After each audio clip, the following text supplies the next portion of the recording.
Welcome to Cohn and Krueger. I'm Grant Cohn. That's Larry Krueger. We're going to be talking about rumors involving Jimmy Garoppolo, the latest team rumored to be interested in him. But first, we got to talk about the team that's most closely linked to him, the Cleveland Browns. Everyone sort of understands that if something drastic happens with Deshaun Watson, he's suspended indefinitely, that the Browns might just trade for Jimmy to be their starter this year, which could be a big-time trade. This all depends on an independent judge, Sue Robinson, making a decision. And there's been all kind of speculation as to when she would. I thought some people might have said she'd be done by now, but this looked like it could go down another week or two. Does the fact that she's taking such a long time mean anything to you? Well, yeah, I do think they're thinking about what's going to be the next step from Watson. How's he going to respond? Charles Robinson from Yahoo's got a report out that he may sue the NFL if the suspension finds him missing out on the entire season. So if he's going to countersue the NFL and they've got to consider what a counter lawsuit may look like, yeah, they're probably very circumspect about filing this and making sure that they're on solid ground before they do.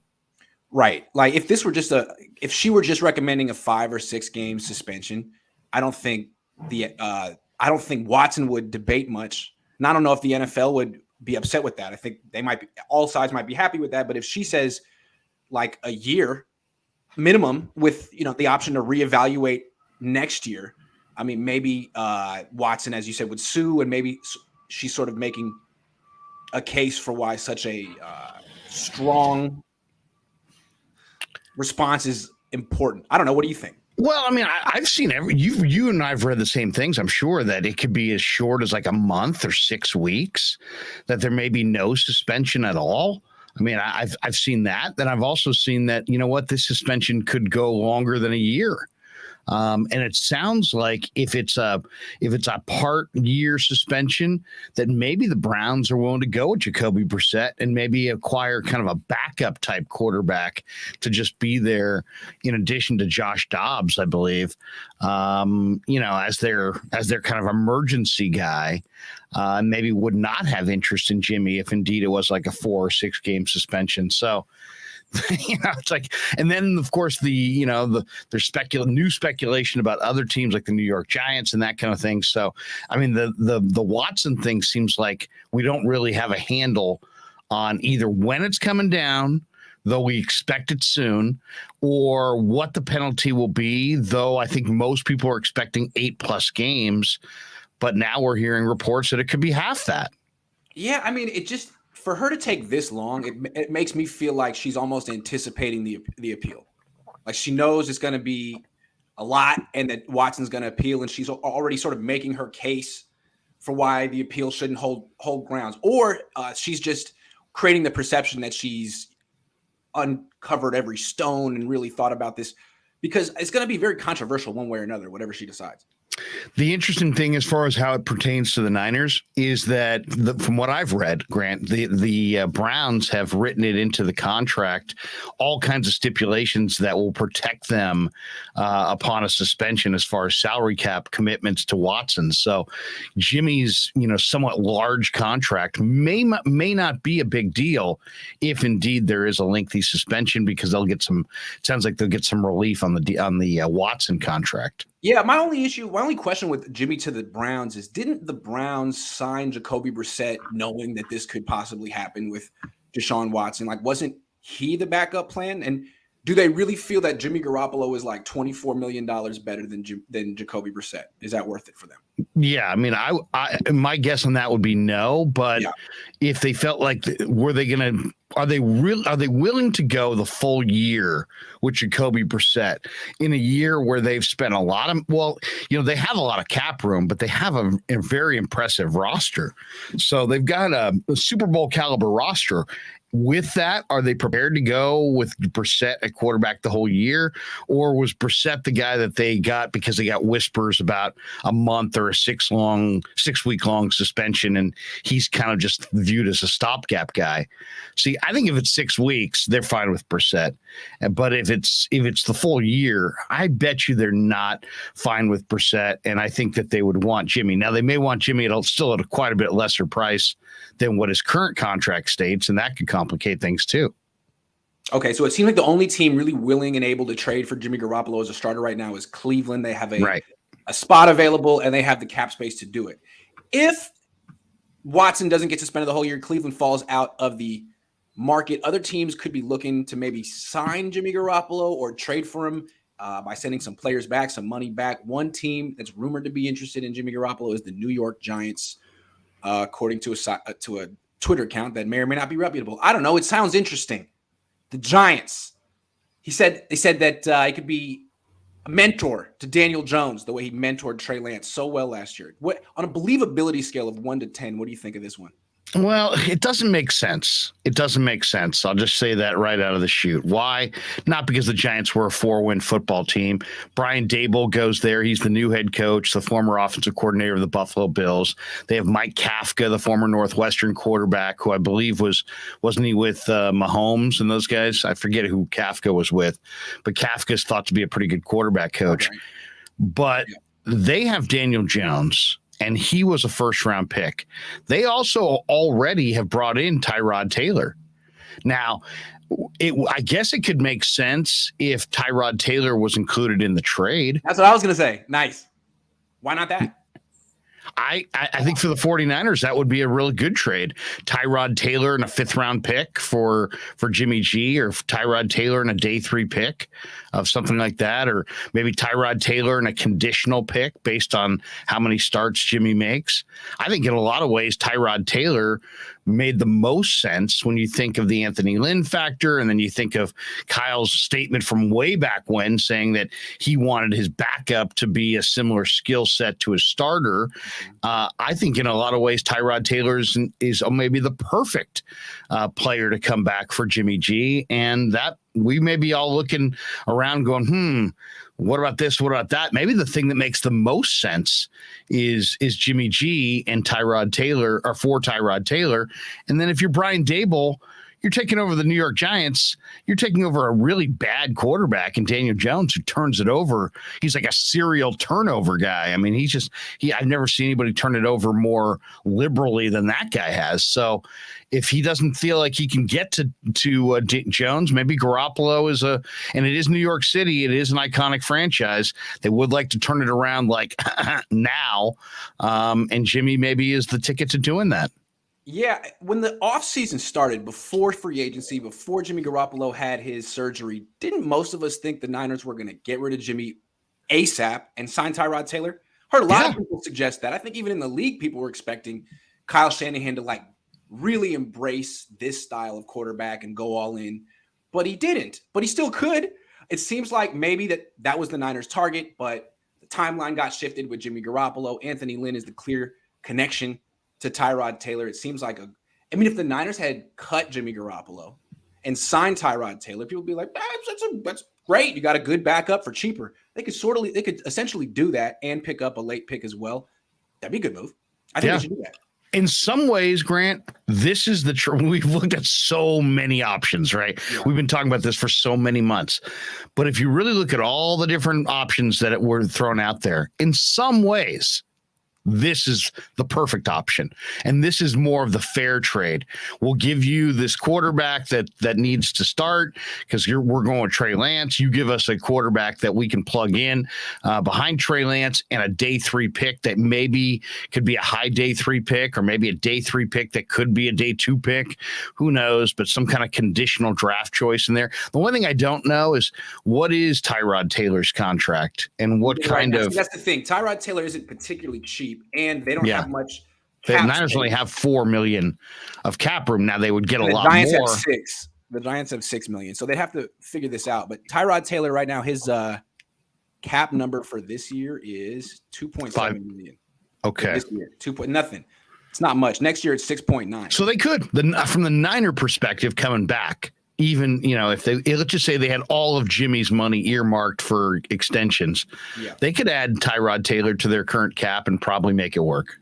Now, I don't know how the Giants would make it work. They might have to restructure some things to fit that this season, but if they might have to trade Saquon Barkley or move some combination thereof of other players, renegotiate. I'm not in favor of the Niners picking up too much of Jimmy's salary because I still think if they can get that salary off the books, there are some moves they can make to really put themselves over the top this year, and we're going to get there. But first, I want to talk about former 49er safety Jaquiski Tartt. I don't know why. He was tweeting at a lot of fans this weekend, even though he's on the Eagles now. And it just strikes me that, that moment in the NFC Championship game kind of defines his career until he does something on a bigger stage, missing that interception. A lot of things went wrong in that fourth quarter. Do you think he's the main reason the Niners missed the Super Bowl last year? No. I don't. Though I did find your tweet last week about his career picks and Hafanga's USC picks very interesting. Right. They basically got rid of a guy who never intercepts the football for a guy who actually has got a pretty good nose for the football in Hafanga. But no, I mean, it's totally unfair to blame Tartt for that pick. Now, should he have made it? Yes. Does he have terrible hands? Yes. Is he a nightmare as far as catching the football? Yes. But let's be fair, and I'm all about being fair. If he had caught that ball, 49ers would have taken over on their own 35-yard line, not the Rams' 35-yard line, their own 35-yard line. Now, would they have been able to move the ball better than they did on their final two drives? Possibly, because the score impacted the Rams' defensive game plan to some degree, and the Rams had a lead at that point against the Niners on those final two drives, right? Or was one of them tied? Were they tied on one of them? I forget. But either way, the Niners did not make a first down on either drive. No first down. So I don't know how you can say, well, if the Niners got the ball at the 35-yard line, it's game over, when they actually had two full drives after that and didn't get a first down. So, yes, it would have helped, but I don't think, and maybe the momentum of the moment would have, who knows what the play calling would have been, who knows how the 49ers would have viewed it. Possibly it could have. But when you look at those two other series and the fact they got no first downs, how do you point the finger at Tartt? Fair. What I will say, though, is I wasn't at the game. I had COVID. That's the one game I missed. And just watching at home, it looked like had he relaxed and settled and caught the ball, he might have been able to get some yards. It looked like a punt. I know there was a couple wide receivers by him, but he's bigger than those guys. I thought there was an opportunity to make that a huge game-shifting, momentum-shifting play. And although Kyle choked, Jimmy choked, the offensive line couldn't block anyone. Of all the sins in that fourth quarter, I feel like Tartt's was the most egregious. I mean, it just hit him in the chest. There was no one really touching him. It was just him in his own head. So what I think was interesting, though, although it's not just his fault, I think the Niners really put it on him. I couldn't help but notice that he'd been on the team since 2015, and they never gave him an exit interview with the press. Like, hey, goodbye. This isn't my last time talking to you. He talked after the game, but he didn't do it. They didn't even bring him out for a Zoom thing. And then they gave away his numbers so damn fast this offseason. Like, first thing to Ray McCloud, which I thought was cold-blooded. So I don't know. I think the Niners might be a little bit more sore at Tartt than you and I. Yeah. Well, I mean, fair enough. But I will say this.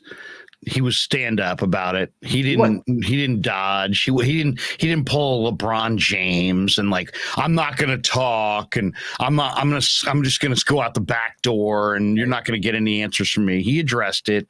He owned it.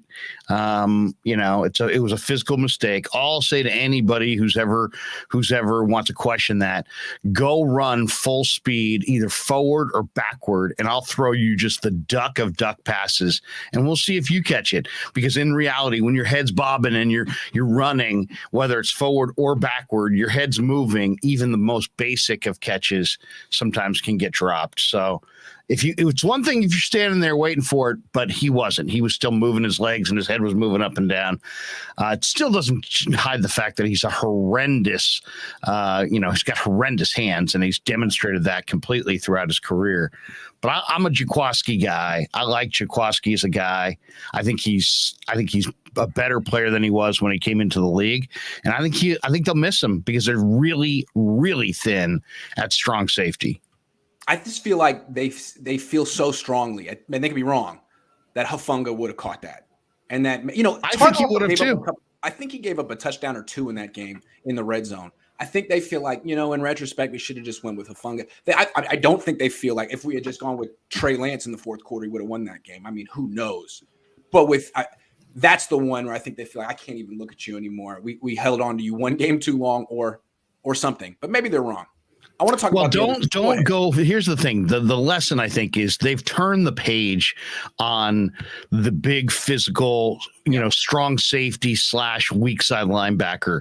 Going forward, that guy is going to be a free safety who's got coverage ability, who maybe, doesn't have the greatest coverage ability, but he's a converted free safety. The idea of strong safety / weak side backer in this league with all the sub packages, I think we may see the end of that.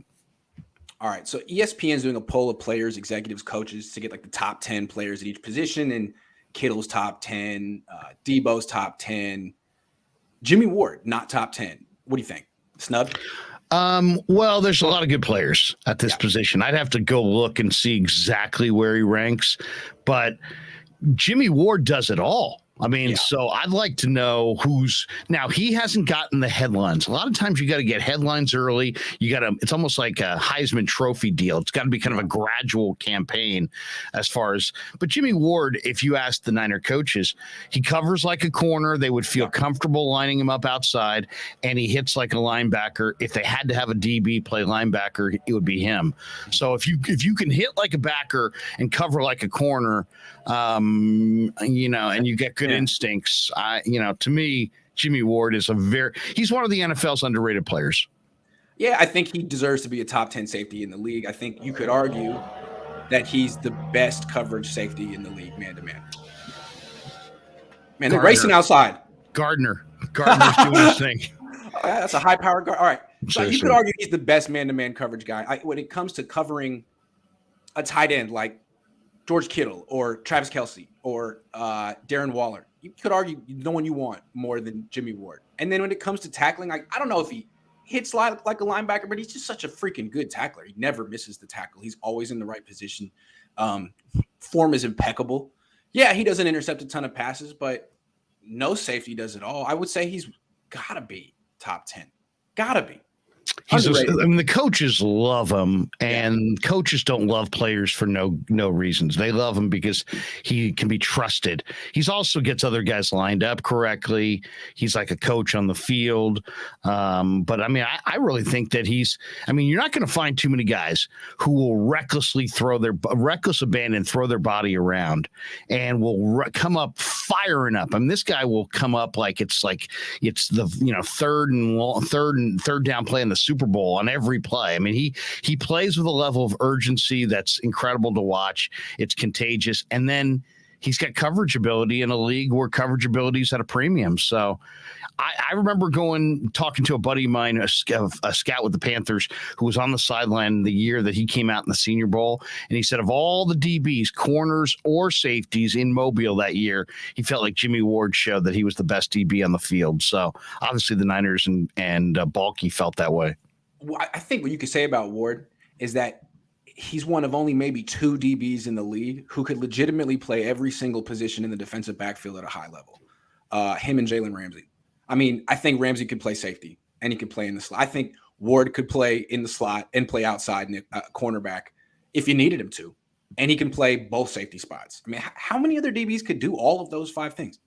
Oh, and if you watch him down after down after down, you when you coach him up, you tell the players, hey, go walk to the line of scrimmage, thinking down and distance, especially in key third down situations. What's the down? What's the distance?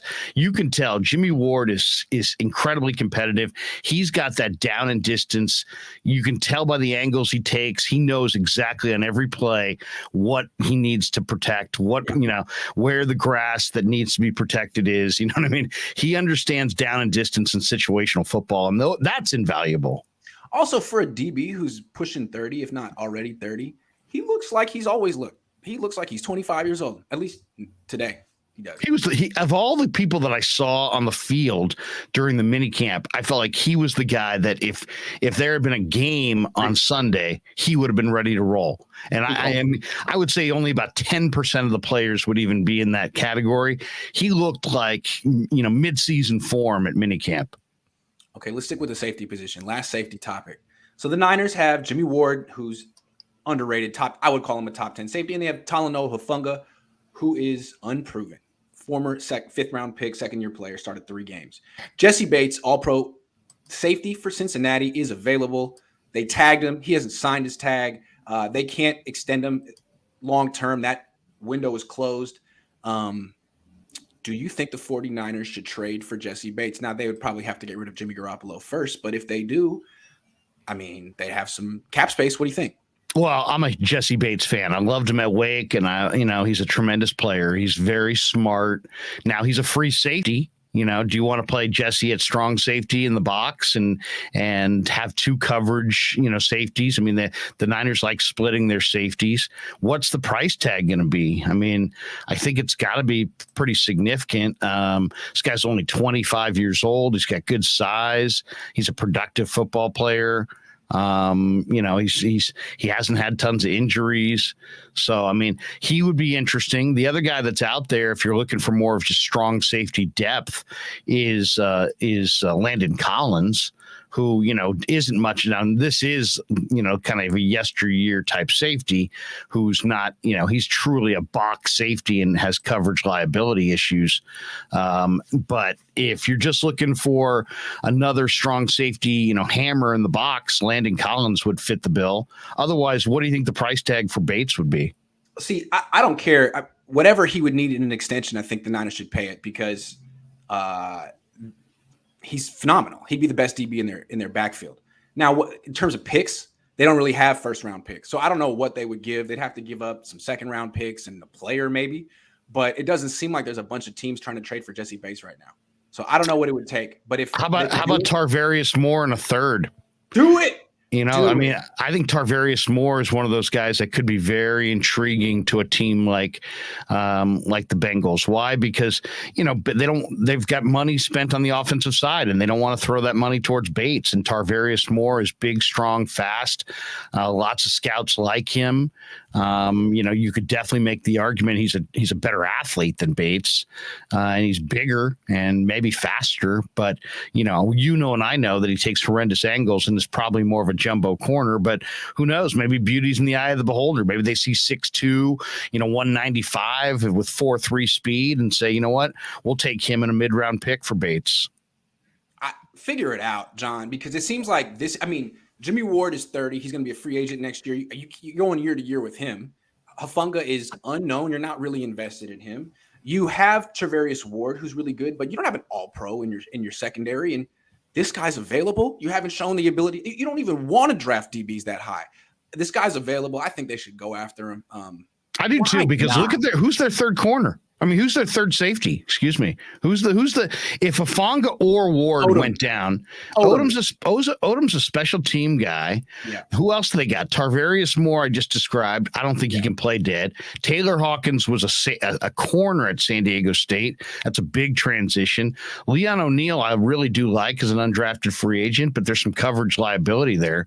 I mean, in a league where you have to cover on the backside, Jesse Bates has a real value. So, yeah, I mean, if they could make that happen, in some ways, I look at this roster and I think, well, if you got rid of Jimmy, what are your weaknesses? Well, maybe center, maybe guard, maybe backup quarterback if you don't have Jimmy, and maybe an interior run stuffer behind Kinlaw, and then like another strong safety. So, another safety that can play either spot would even be better. But I mean, if the Niners before the season were to flip Jimmy Garoppolo for Tyrod Taylor and then use the cap space that they saved to go get Jesse Bates, I mean, wouldn't you be looking at this team in a whole different light? I mean, they also signed J.C. Treader to a 1-year deal. I mean, all of a sudden, that's a legit Super Bowl contender, if not favorite. Treader, I'm not as big of a fan of because he's got a little bit of a broken down body from what I'm hearing. But the other moves that you outlined, I think, are the perfect moves. Yeah. You trade Jimmy, you get Tyrod Taylor, you clear some cap, you turn around and trade for a guy like Bates. Now you're a little deeper. To me, I would feel better. I love Hufanga, and I think his potential's there. But if you told me that the 49ers in year 2 were just asking Hufanga to be a stalwart on special teams and their third safety, I think a championship club has Hufanga in that role, not necessarily the starter at free. And then if he shows that he's really, really good, he could become a starter next to Jesse Bates next year or the year after that if they keep Jimmy Ward a little bit longer. I think why would you not do that? I mean, these are the kind of moves I think the Niners should be fantasizing about once they move Jimmy Garoppolo, which should be any minute now. Well, I mean, if you're thinking about Jimmy Garoppolo, once you move him, what are you going to try to do? You're going to try to use some of those assets that you're getting back, whether it be cash or picks, to try to make yourself better this year. Well, how do you make yourself better this year? Maybe getting an interior offensive lineman off the street, maybe trading for a Jesse Bates. Mm-hmm. There's a couple other free agents that are out there as well, but I mean, there's no question that strong safety, I think, is probably the thinnest spot on the D. And before we move on, what you said earlier about the safety position, like the era of getting that big, strong safety, weak side linebacker hybrid, that's over. Yeah. And to me, Jesse Bates is the kind of guy. Yeah, he's a free safety. You could put Jimmy Ward at strong safety at this point in his career. I think you absolutely could. Yeah. Yeah. No, I think Jimmy Ward probably finishes as strong. Bates makes a lot of sense for that exact reason, that maybe this year, Bates, if Bates came in, maybe Jimmy switches right away. Yeah. The beautiful part about Jimmy Ward is he's got the ability to play in the box. He's that physical, but he also has the coverage ability to play in the deep middle in a cover 3 look where he's got to cover a ton of ground. So but if you got Jesse Bates, now Bates plays that deep middle and Ward's up on the line.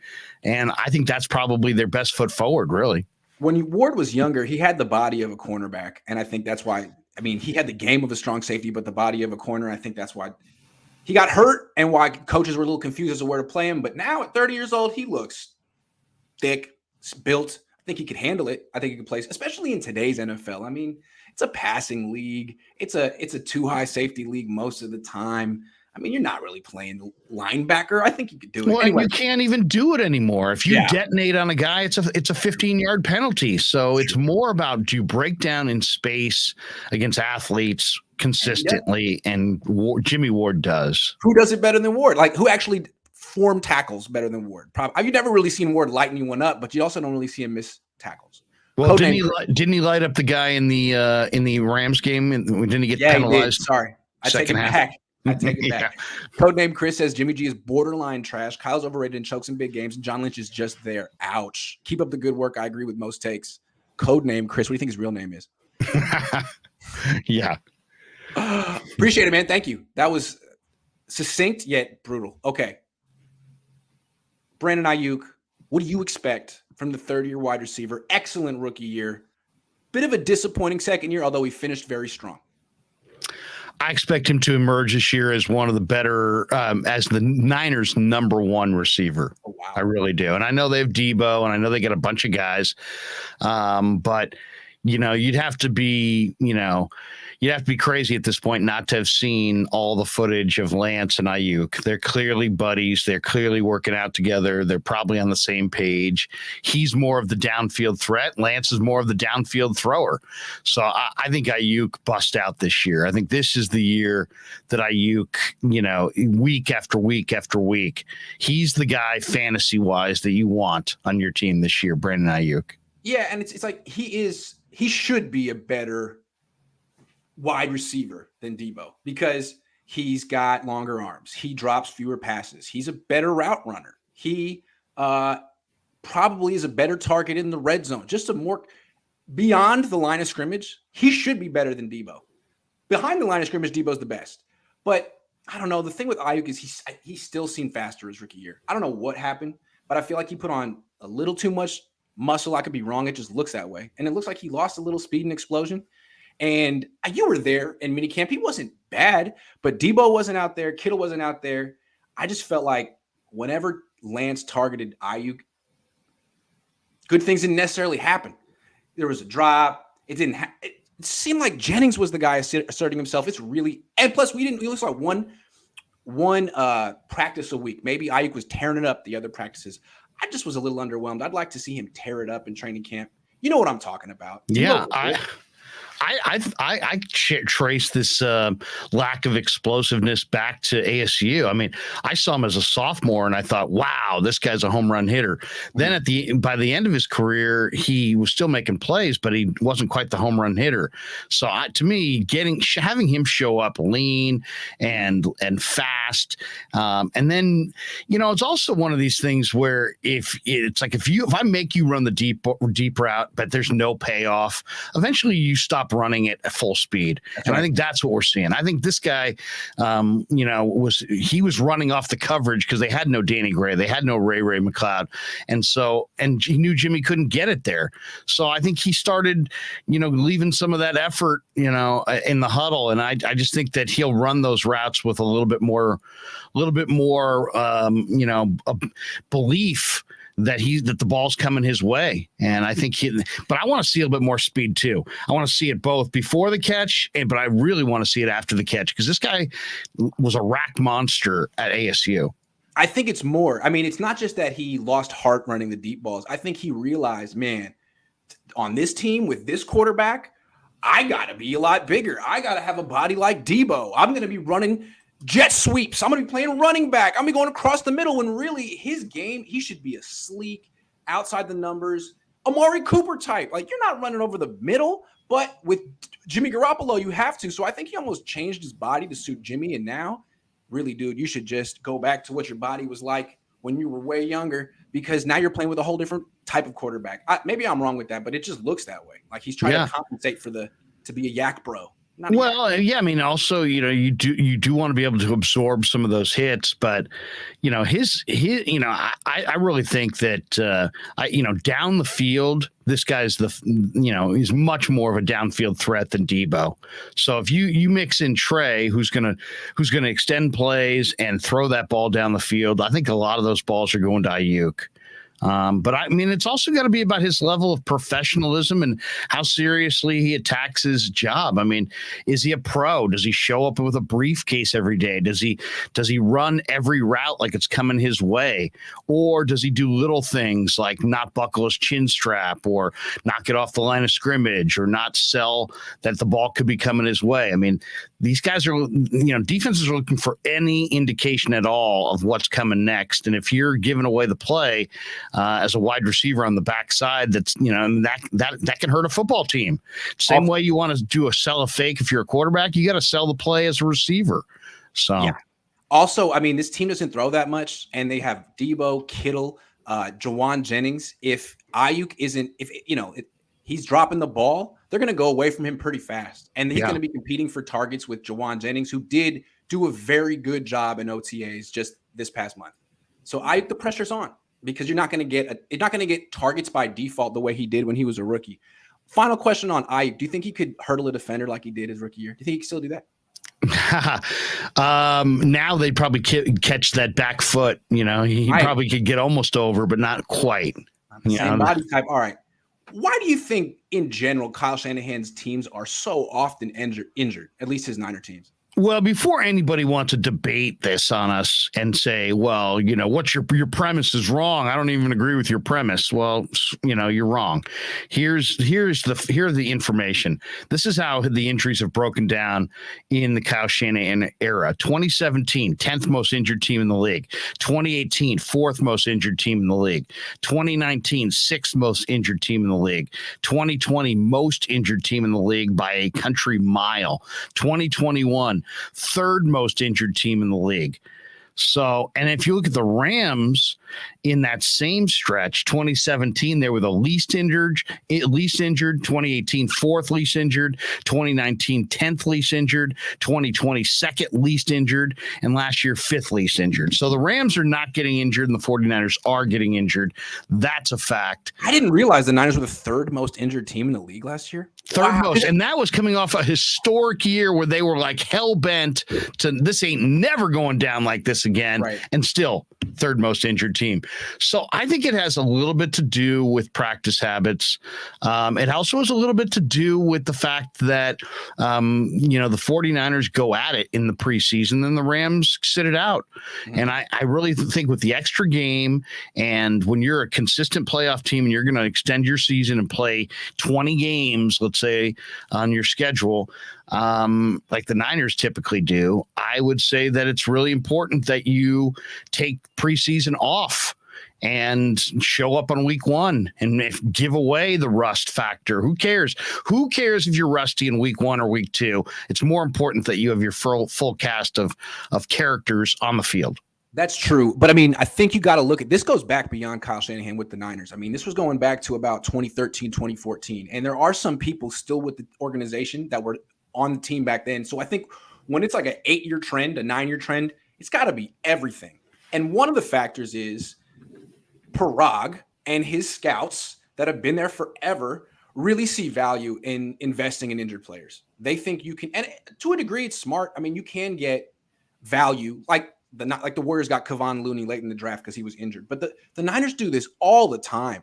And to the point where they trade a guy like Buckner, who's never injured, for a guy who like Javon Kinlaw, who had a medical red flag at the combine. And they're like, that's okay. It's no big deal. We'll work it out. When they know they have no track record of working that kind of a thing out in Santa Clara.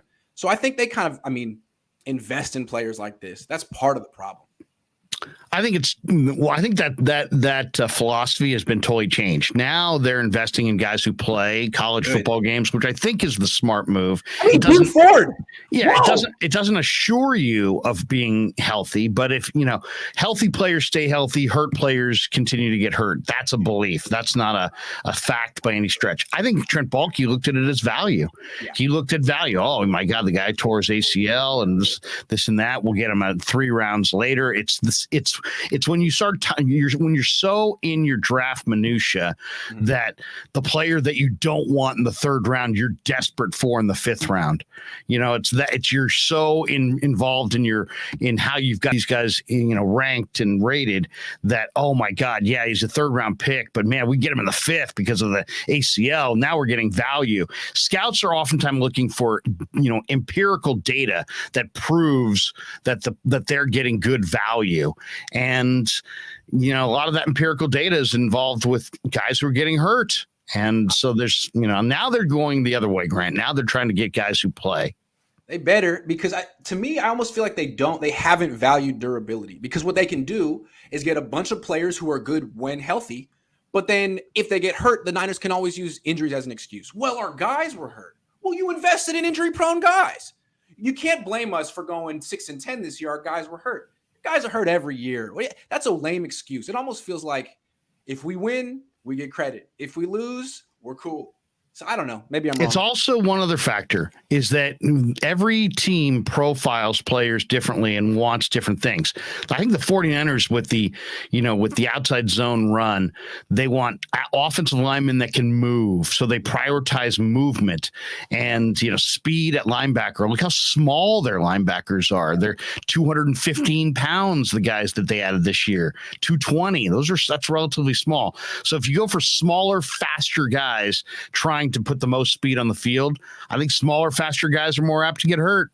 That's true. And you always hear people say about the Niners too, that the Niners are one of the more physical teams on the schedule.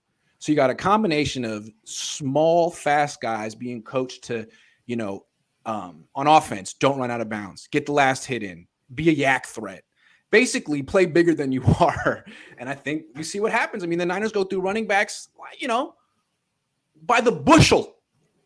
They do. They really do. They go through and there's a culture where they're flying around. I will say this: when the Niners and Chiefs went to the bowl, they had a breakdown of the fastest teams in the NFL, and the Niners and the Chiefs were the 2 fastest teams in the NFL. So I just think when you sell out for speed, something's got to give, and in this case, it's probably durability. And the Niners don't just want speed. They want speed and physicality. They want positionless football, guys who can play running back and wide receiver. That's guys who get hurt. Yeah. Anyway, Delicioso says I was going to type more, but my arm got fatigue. I know it's an affliction these days. It's really going around. All right, we got 10 minutes left. Larry, why are the 49ers 501 score games? Well, this is not, I looked this up. Okay, so this is 49ers over the last 3 years. 49ers have played in 26 one-score games. They're 13-13. Last year, the 49ers played in 10 one-score games. They went 5-5. I think it's because they get pass happy and they don't run the ball enough. I think Kyle Shanahan loves to throw the ball. Now his offense is predicated on establishing the run. But once that, I would love to see the breakdown of when the Niners run the ball, because I would say it's a lot in the first quarter and they're trying to run it at the end of games to put the game out. I'd like to see what their run pass breakdown looks like in the second and third quarters, the meat and potatoes of the game. And I would say it's probably heavily leans towards the pass, or more heavily than the beginning and the end of games. So I just think that more times than not, if it gets into a close game, Kyle will look to pass. And I think if they ran the ball a little bit more, I think they would win more of those one-score games. Yeah, and I think it's partially his scheme. His scheme is built to establish the run, establish a play-action pass, get a lead, and lean on you. Run the ball, win time of possession. Once the game is close in the second half, he'll abandon all of that, all of his principles, and just go to a drop back passing game. And that, I think, when you get to that part of Kyle's scheme and playbook, it's ordinary. It's not even particularly above average. But then there's also the quarterback. When you're in one-score games, it's a lot of time the team that wins is the team with the better quarterback who makes a play. I mean, I've watched a lot of Russell Wilson. That seems to me how they won a lot of games. Yep. And we see Jimmy Garoppolo. I mean, he might get you in position to kick a field goal late, maybe, but he's not really going to make a play. Yeah, or just he might in any particular one game scenario, but if you chart it over the course of 10, 20 games, 500. Yeah, I mean you're talking about oh wow, they won. Oh, mistake, late pick right over the middle. So yeah, I think you're centering on the right thing. I think the quarterback, and also maybe in some of these one-score games, teams are not as worried about the running game and they're selling out to go get the quarterback. So they're maybe the play action, his play action fusion game, which Greg Cosell swears by, maybe it's less effective in tight games late.